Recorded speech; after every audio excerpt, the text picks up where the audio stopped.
Alrighty. I have been staying pretty close to a year-by-year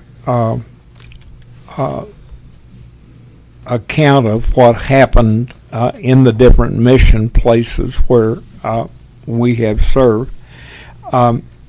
Today I want to kind of still do that, but in a little different light. I don't know. We hear about tapestry, about our lives being interwoven with each other, and if you've looked at a cross stitch or watched an individual cross stitch, how the different colors. My wife's doing one right now, and it looks like nothing, just a bunch of X's. And yet, when the colors and the and all of it gets finished, it's a beautiful picture. And I've been aware over the years, and I think during these interviews, it's even become more evident to me that there is, God has been working a tapestry out of my life with the people that I come in contact with, and how they interact with me and with others in this tapestry. And so I want to approach this morning from three different directions. Number one, the people who have impacted my life by teaching me skills. And then I want to look at world mission conferences and the peoples and the churches that I have met and how they have impacted my life and the lives of each other. These are so interwoven. It's just unbelievable. And then the third direction I want to go is that pastors, missionaries, lay people that have contributed to our ministry. And these are all together. And the thing that amazing to me, that all of this has been done under the leadership of the Holy Spirit of the Lord. And He's brought together these individuals and these things that have just so impacted me, and yet they are so interwoven. I want to start with this thing of people who have impacted my life and have taught me skills that have been so important in the ministry and the outreach that Deloris and I have done. The first person, and I can't even call her name, she was the wife of an Air Force man in Havre, Montana. She was a professional cake decorator, and she attended our church, and ever so often she would schedule classes on how to decorate cakes, I think it was about a 6 or 8 week course, and she always did it on Wednesday nights, and I was always giving her static, just harassing her for scheduling these on Wednesday night. That way she didn't have to come to church.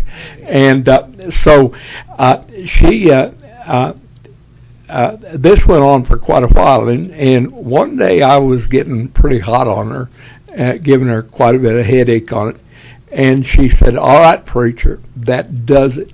You're in trouble now."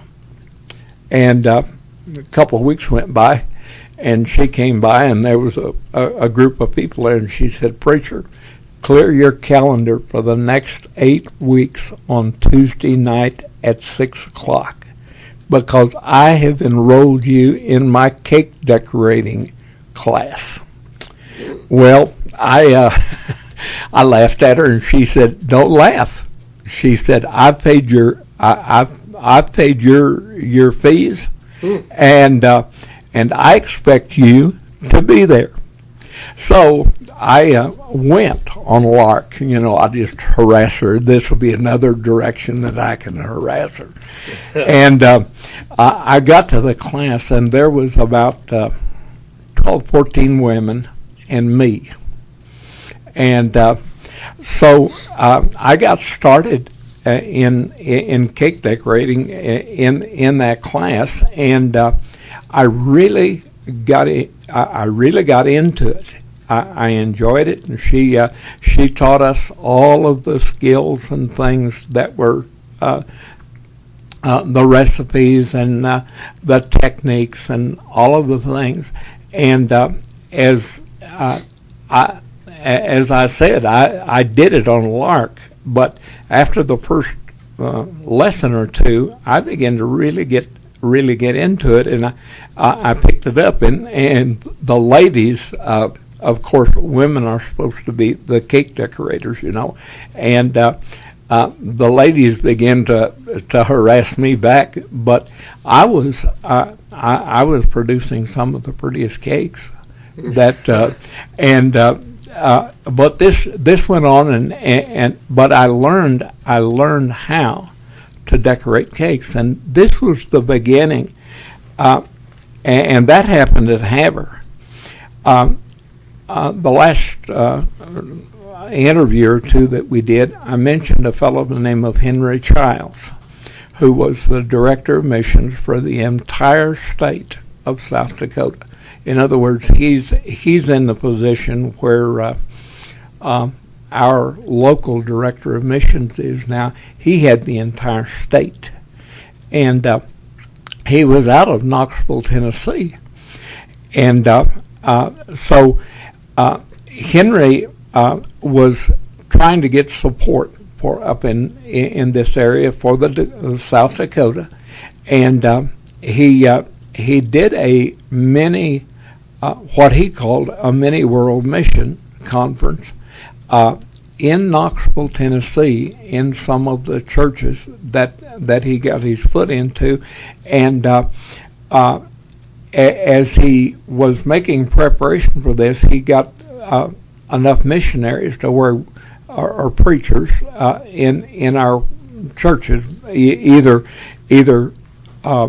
language missionaries who were Indian missionaries or pastors, and there was about 24 of us that went down, and as we were to speak in a different church every night and share our slides and share our work, and in the process of this, Henry said, Harold, he said, I've got somebody that I want you to meet down here, and his name is James Dillard.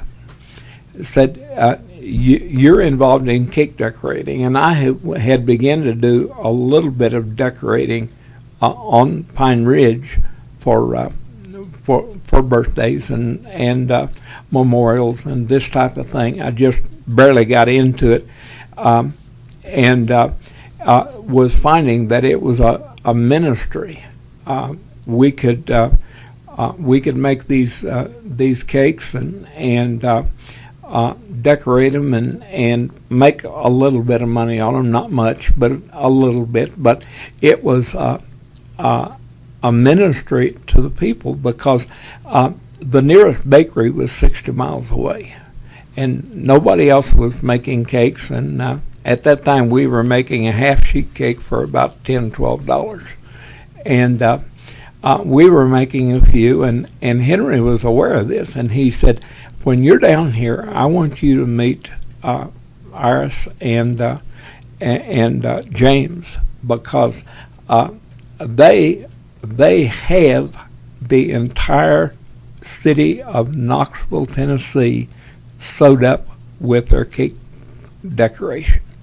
And so we got down there, and I met James and Iris, and they had a central bakery that was probably would cover at least a half a city block, it had belonged to Iris's dad, and when he passed away, it became James and Iris's business. But they did all of their baking in this central location. But they had 20 outlets scattered out across the city of Knoxville, and they would take cakes out, and they had decorators in every one of these areas. And so Iris told me, she said, if you cannot decorate a cake in 5 minutes, you're losing money. And I got acquainted with this couple, and one day I went by. We went by one of their outlets, and they had about 5 or 6 decorators in there. And they said, Harold, what do you have trouble with? Your roses or whatever? And they took out time to teach me one-on-one all of the techniques and I had a background, but man, what they taught me, and Iris was so good. She made some orchids to go on a wedding cake one time. That she left it at the church, and the janitor said, "Oh, we'll have to get this into the refrigerator so that it doesn't. These orchids don't deteriorate." They were that good. I mean, they were just professional all the way through. Well, anyway, as an upshoot of this, as the years went by, I was back there a time or two, and they came out and helped us when we were building our church building. They brought their trailer out, and when we built Lakota Baptist Church, they came out and helped us for a week. Took a week of vacation and helped us, but they. Not only did they help me with this, but they had a particular kind of recipe that they used on their cakes. They used pineapple flavoring on their cakes rather than vanilla or whatever, and it gave a unique taste. And that mixer right there, James and Iris gave me 25 years ago or so, and James went so far as to go through his big recipe that made 25 gallons of cake batter, and brought it down and worked with it to where that I have the recipe for it on my little 3-quart or 4-quart mixer. And so you see, the gal in Haber started it, and then the Lord just increased it through Henry Childs, through the Dillards, and this set the stage for a ministry at Pine Ridge. Deloris began to decorate some cakes also, and we worked together on this, and it was not uncommon for us to make 25 or 30 cakes a week. There was a graduation of a bunch of nurses that we made 20 cakes for this one, and of course we had all kinds of experiences with those. I remember one, I was delivering 2 cakes, out at the hospital, up on the hill, the old hospital, and I was walking up some icy steps, and I had a cake in each hand, and was kind of pushing because I was short on time. And as I stepped to the very top of it, I slipped, and I put those two cakes face to face, and so I was able to retrieve the cakes, but the frosting and everything was all fouled up. And I went in and I told them, I said, hang tight, I'll be back in about 30 minutes. I went home, scraped it off, and took it back. And but this was a thing. There was many people that we could never get into Lakota Baptist Church, but there was nobody on the reservation that did not know the cakes that came from Harold Heiney. And so it was an open door that was made possible through this, as the Lord worked it in His way, clear back there in Haber, to where it worked out there. And another incident, and I had touched on this, was Joel Heffley, who became a member of the House of Representatives in Washington, D.C., was a member of my church. But here's another area that the Lord opened up for me, and this happened at Kickapoo, was when we were looking to build a building. Joel's father was an architect in Oklahoma City, and so Joel said, I bet I can talk Daddy into drawing a blueprint for you. So he drew a blueprint, but he and I sat down, and I knew nothing about building. I'd never built anything but out of iron in a blacksmith shop.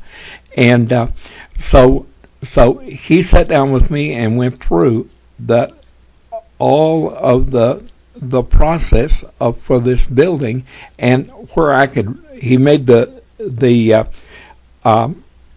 blueprint simple enough that I could understand it. And he walked me through this entire building. One of the odd things I had never heard of before was a split ring connector.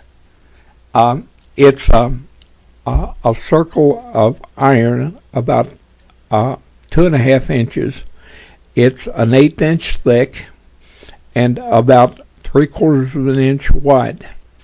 And wherever you have a joint at the top of your rafter, and on the ends where your rafters and joists come together, you take a drill, a regular drill for this, that drills a 1/2 inch hole in the center, but a 2.5 inch groove where half of this ring fits in it. And you drill both sides of your rafter and your joist, put a 1/2 inch bolt in it, and screw it down, and you have a 2.5 inch slip joint on where that bolt goes through there that will not give. And you can set a joist, a set of rafters to span 32 feet, and you can allow a 1/2 inch of pull down, where when you get this all up in place and get the roof on and everything, it will be straight. It will come down only a 1/2 inch on a 32-foot span. And Joel's dad got me set up in this, and the buildings that I have built, we built the building at Kickapoo, we built the building at Hammond, we built 2 buildings at Pine Ridge, one at Pine Ridge and one at Sharps Corner. All of these, that construction is used, and those buildings are still standing. the building at Kickapoo burned, but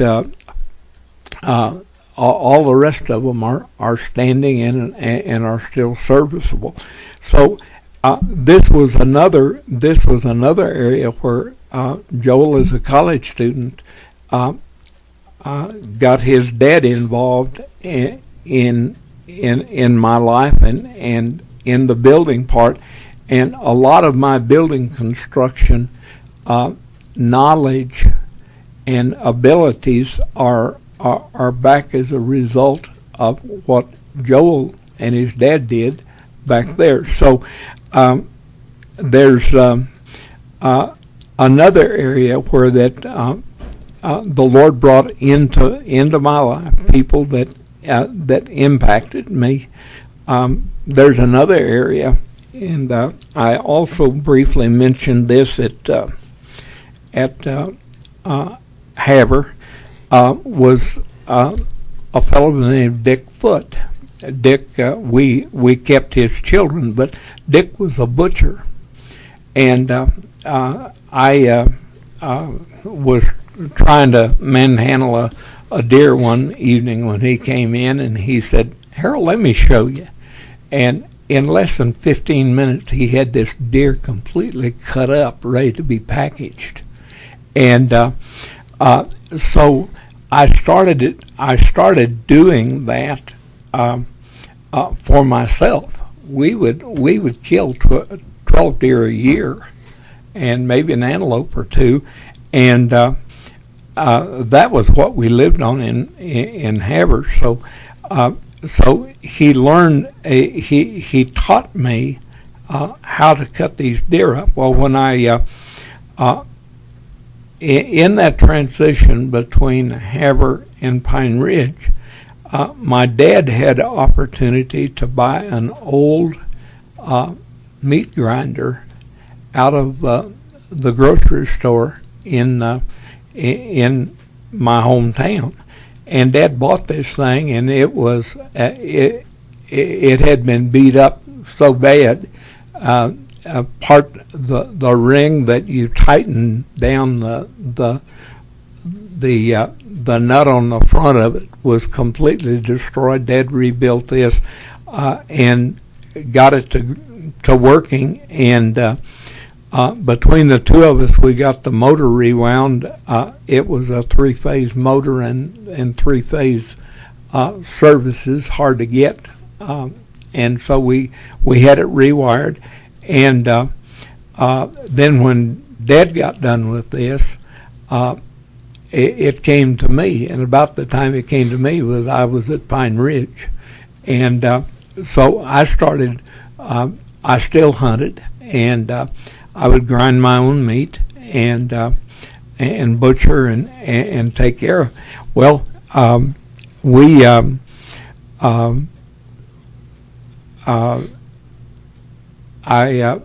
as I would visit with some of the men, I would mention, that they'd say, "Who cuts up your meat?" And I said, "Well, I cut my meat up." And so one day a guy came by and he said, "Will you cut a deer for me?" And I said, "Well, yeah." He said, "Well, what will you charge me?" And I said, let's keep it to where that government regulations and stuff don't bother us any. I said, I'll just take a fourth of the meat. And boy, he said, "That's great." He said, "You're going to take a hind quarter or a front quarter?" Or I said, "No." I said, "I'm just going to I'll weigh your meat, and I'll take a fourth of the weight of what you get out of it. That way, it's fair with you and it's fair with me." So I started doing that, and over the years that I was at Pine Ridge, I began to cut a lot of deer meat. I would cut 125 to 150 deer and antelope a year, an elk occasionally, and of course that's a lot of meat. But whenever we had a church meeting, I furnished the meat, and whenever our kids were getting married and having kind of a tough time those early years, we let them have all of the wild game they wanted. And so, and again, it was the same thing that happened with our cake decorating. There was men that we could in no way get into our church. But these men brought me wild game. And at that time, there was no season nor no limit. They could kill anything they wanted. And several of the guys told me, preachers said, this is the best thing ever happened to us, because you cut up our meat and wrap it, and we can put it in our deep freezes. And said before you did that, said we just had to kind of hack at it ourselves and keep it in the refrigerator, and a week, 10 days, it began to spoil on us, and we'd feed it to dog. Said we can give you a fourth and come out with far more meat than we used to. And in fact, they said if we run short, we'll just go kill another deer. So, but it worked out. Not only it gave me opportunities to witness and to share and to get to know the people on the res. Stanley Looking Elk came and brought me a deer, and well, in fact, he brought me several, but he brought me a deer, and we got to talking, and he was a traditional man. He was not involved in UWP or peyote or this type of thing, but he prayed with the pipe, and he told me, he said, I go into the Badlands every Tuesday night and pray all night long. And as I talked with him, Stanley and I became very, very close friends. Within 2 years, he was the tribal chairman, and here was a friendship with the tribal chairman, and it all started by taking care of deer, doing deer. Had another fella that Gene Brewer. I cut meat for Gene and his boy, and Gene came to me one time and said, Harold, Bam is in trouble. Said, the school got broke into out here, and about $2,000 vandalism done. And he said Bam was involved in it, and they've got him in federal court in Rapid City, and they're going to find him guilty, which he is, but he's going to end up spending, I think Bam was 16 years old at the time, but he said he's going to spend till he's 21 years old in a federal reformatory. And he said, I've spent some jail time myself. And he said, I'm going to, if Bam goes on to prison like that for that long, said he'll come out of there a hardened criminal. And he's so young. And he said, I wondered, could you write the judge and suggest to him maybe a little leniency of some kind? So I wrote the judge and wrote him and told him that I knew Bam, and I knew that he was guilty, and I was very much in favor of if they do something wrong, a penalty that they don't need a slap on the wrist. But I said, for him to spend 5 years in the federal prison, I think it's going to be detrimental to him. And 2 days later, I had a knock on my door, and it was the judge's representative. And he said, I'd like to talk to you. He said the judge appreciated your letter, and he said he is also concerned about what will happen with Bam, and but he wanted to share with you his feelings. He said Bam is not going to be sentenced for 5 years. Said he will probably be sentenced for, well, he said he will be sentenced for 5 years, but said he will be eligible for a parole in 10 or 11 months. And he said if Bam can keep his nose clean for that long, said that's what the judge has in mind, and that's where he's going to go. And so I shared this with Gene, but Bam was convicted, and our church took this upon ourselves. He was sentenced to Lexington, Kentucky, the federal prison clear down there, so far away from home. And I complained to the judge, but it didn't make any difference. Well, our church, and especially Deloris and I, we would send him cake and cookies, and we would send him little care packages along, and we kept in contact with him all during this time that he was in prison. His dad, Gene, told me that after about 10, 11 months, he said, Bam's coming home. And he told me, he said, Bam is going to come and see us as soon as he gets home.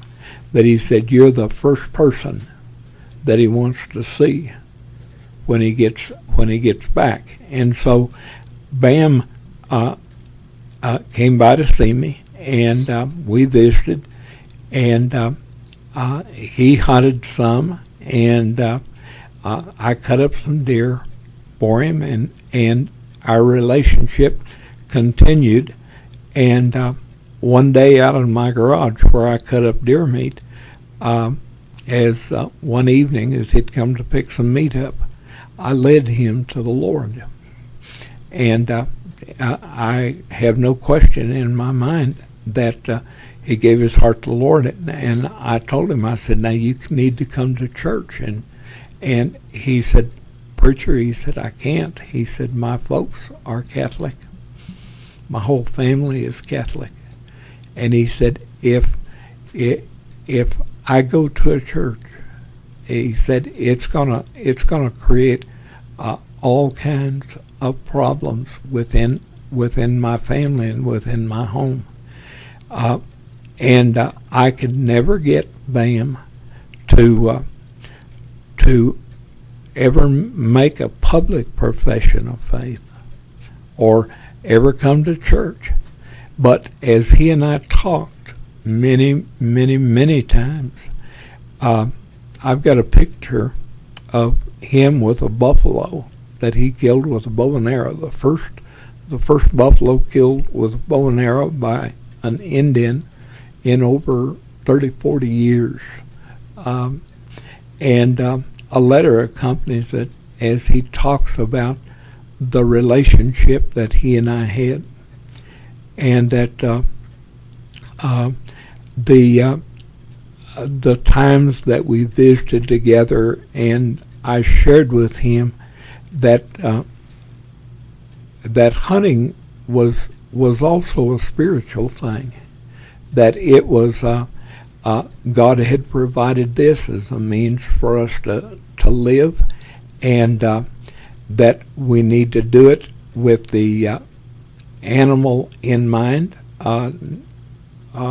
to make sure we kill it quickly, and just a lot of things that we shared that brought Bam and I closer and closer together. When Bam got married, he asked me to be his best man, not the preacher. He was married with a JP, but he asked me to be his best man. And the buffalo meat that you eat every once in a while that I share with you comes from Bam's herd. And that relationship that Bam and I have had over all of these years really came about through this thing of cutting up deer meat. And I have friends scattered all across that res. In fact, even today, I have men that come all the way from Pine Ridge to bring deer for me to still cut up, even though I've been away from there for 17, 18 years. And but see, this all started back there with Dick Foote in Montana, and how these people have just one by one have added to teach me skills that have impacted my life and impacted my ministry. Just like the cake decorating, there's a lot of people that have no idea who Harold Heiney the missionary was, but they sure as the world know who he is as a cake decorator and as a guy who cuts up meat. Mm. And you know, I tried to encourage Bill Combs, who followed me, was also a butcher. And I told Bill, I said, this is one of the biggest openings onto the reservation that you can possibly get. He did not take advantage of it. And it just was a tragedy, because it's a way of getting into the people, into the reservation, into their culture. And right along with this, I mentioned that our sons were involved in wrestling and football and all of these things. I want to kind of get into that a little bit there at Pine Ridge, because I had Fred, who was a junior when we moved there. Joel was a freshman, and Lawrence was a sixth grader. And so, of course, I had played football and I had wrestled when I was in high school, and I had run track, and so the boys, it was a normal thing for the boys to become involved, and me to encourage them, or Deloris and I to encourage them. And so all three of them became pretty outstanding wrestlers, and they were pretty good football players. And even Joel ran cross country. He ran track. He ran cross country. He played football, and he wrestled. And he lettered at OCS, Ogallala Community High School, which is government school. He lettered 4 years in 4 sports and became the recipient of the Billy Mills Award. But what I want to really share is one aspect of it, the wrestling. The boys got to wrestling, and I got to attending all of their wrestling matches, and I got to even driving the bus, my van, to take boys to the different wrestling matches all over the western part of the state. And it became so involved. Back down over the road somewhere at Hammond, somebody taught me how to do silk screening. I don't know whether you're familiar with silk screening, but you, okay.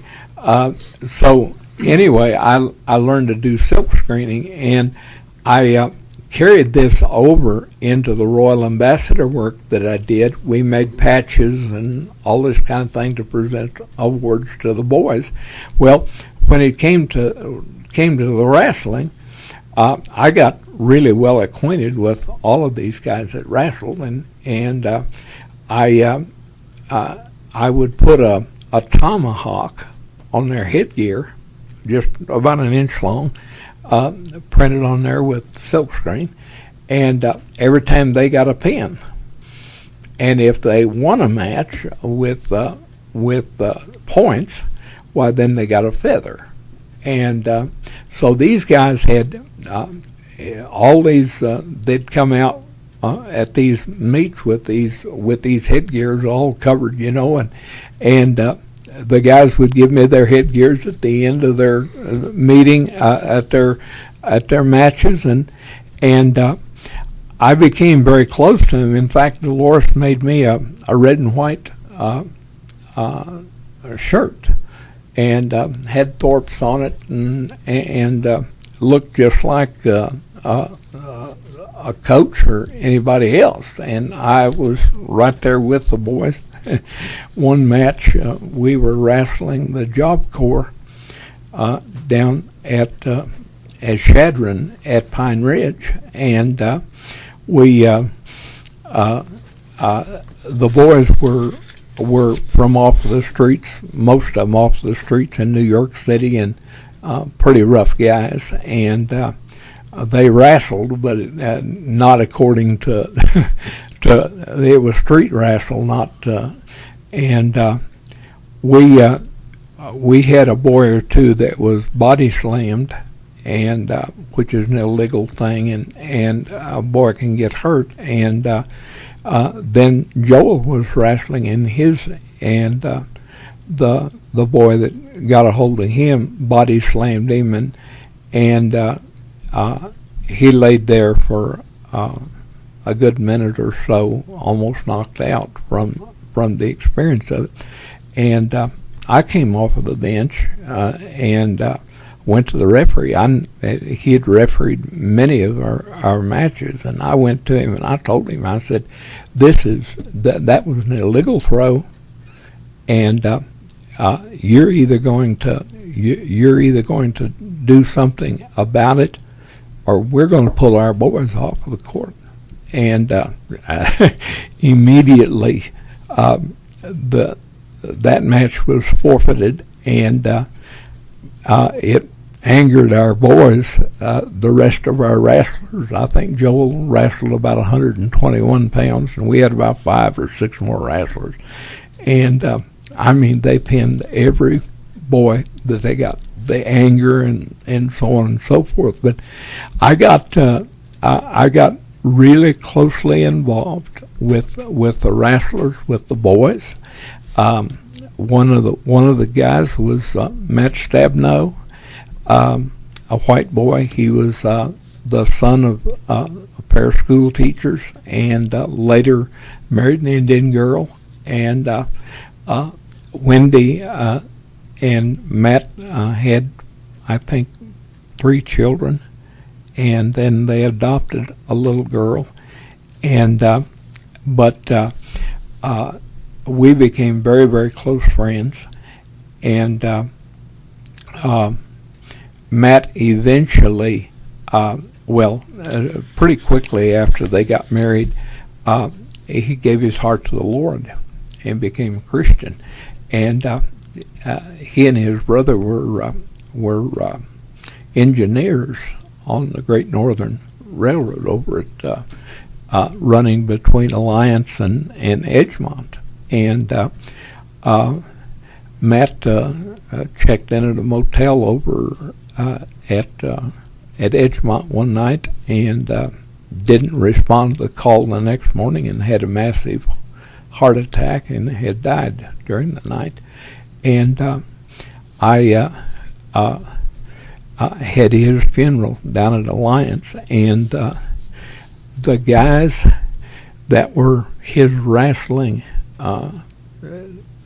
buddies, one of them was a tribal representative, another one was the head of the BIA, and these are guys I was with when they wrestled, and I stood with these men and shared eulogy about Matt, and on again this thing of first name basis, and as right along with them, and this was all done by people that we came involved with, and it just continues to grow. I mentioned when we went into Pine Ridge that the Lord began to bring together a group of people, doctors, school teachers, Ann Taft, that was the head of the girls' dorm, and a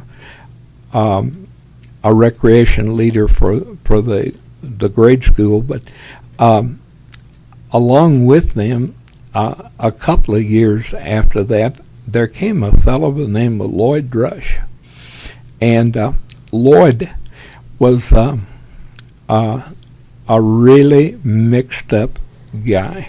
He was I think he was a fourth grade school teacher, and but boy, he had problems when he was growing up within his family. He was abused, and he just had humongous problems. And for some reason, somewhere along that way, I think his mother was Assembly of God, charismatic anyway, and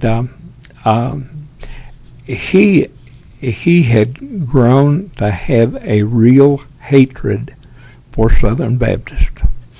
And when he came in to Pine Ridge, he wrote John Baker, who was the president, the director of Northern Plains Baptist Convention in Rapid City, and asked John, he said, where is the nearest Southern Baptist church? And John got that letter, and of course he knew me, and he thought, man, he said, here's a hot prospect. And I met Lloyd, and he did not act like a hot prospect, and come to find out, he said, I was hoping that I'd be at least 100 miles from any Southern Baptist, and he said, lo and behold, you showed up.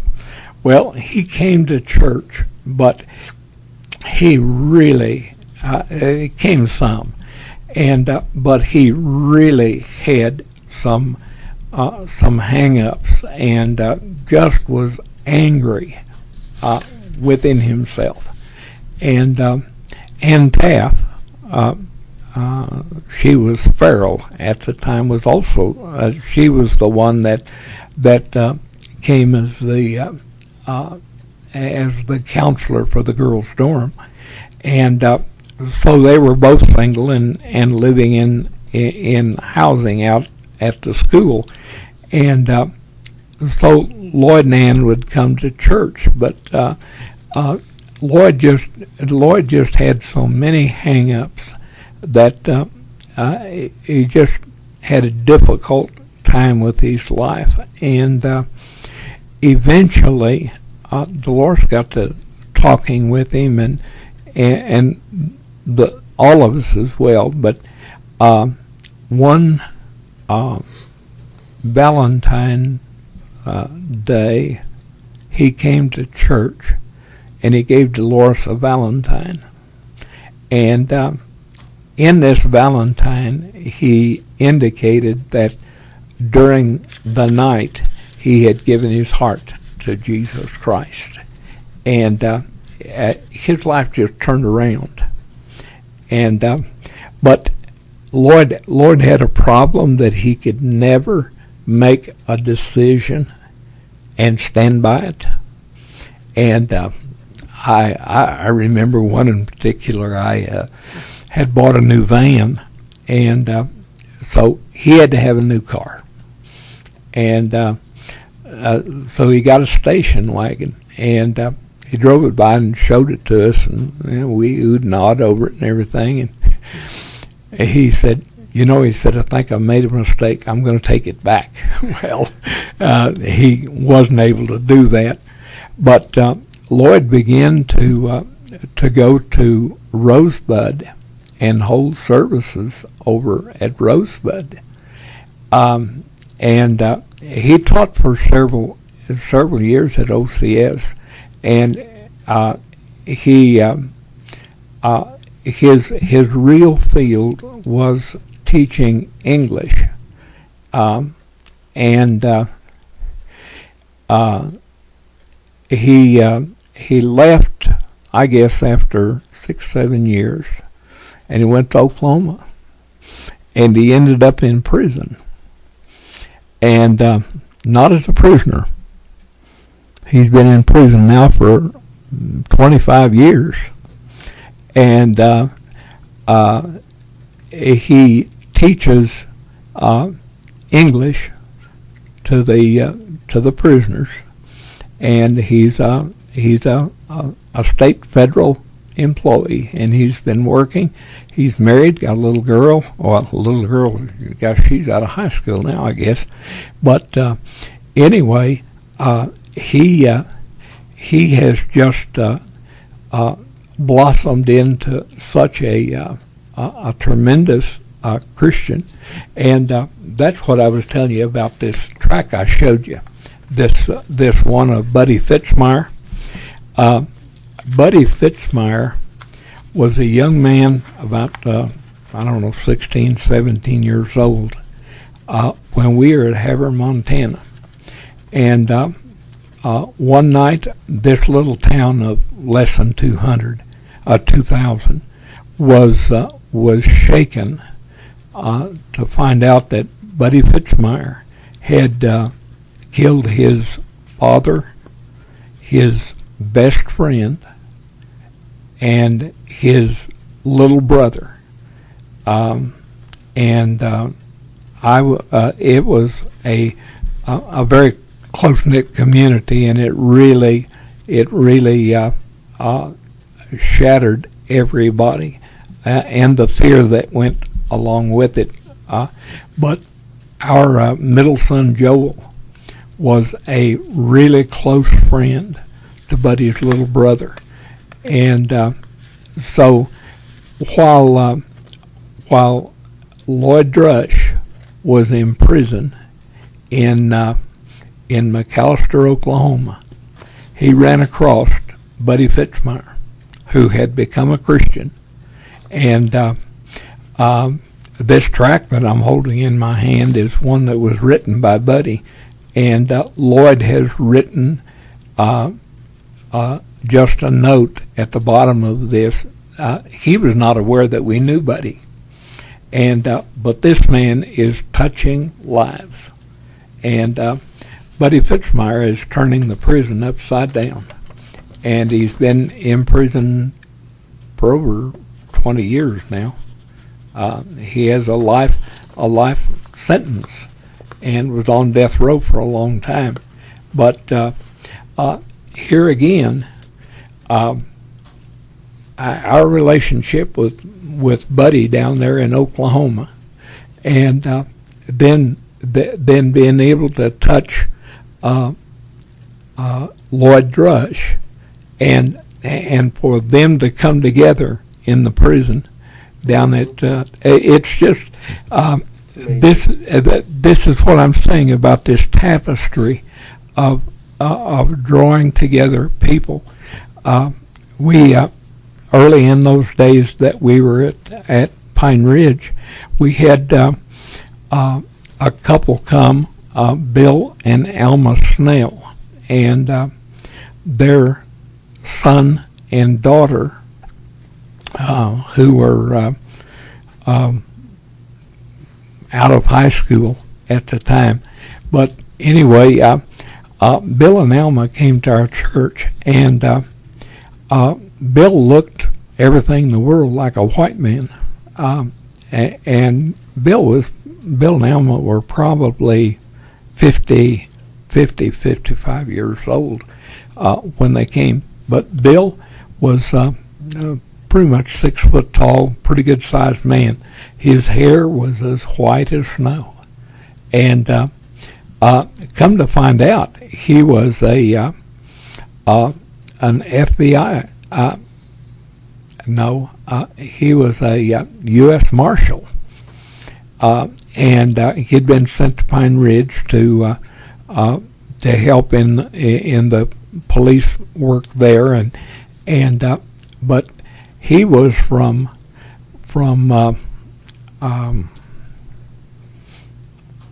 town about 50 miles east of Havre, Montana, on the Gros Ventres Reservation, where we had ministered among the Crees and the Gros Ventres up there when we were there. And the lady that lived across the street from us was a good friend of his. Alma Alma was a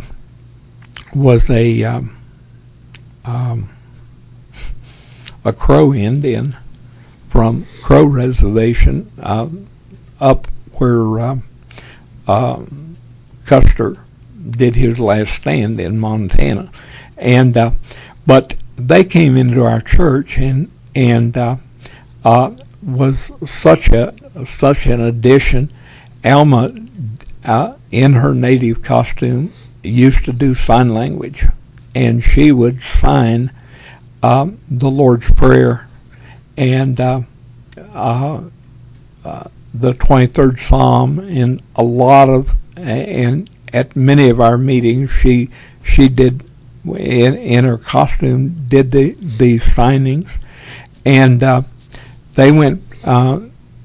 they served in Pine Ridge for about 2 or 3 years, and were really helpful in our work because they were accepted as Indian people, and they had beautiful voices. Their kids sang, and they were just such an asset to us. But the Lord brought these folks into our fellowship and into our lives.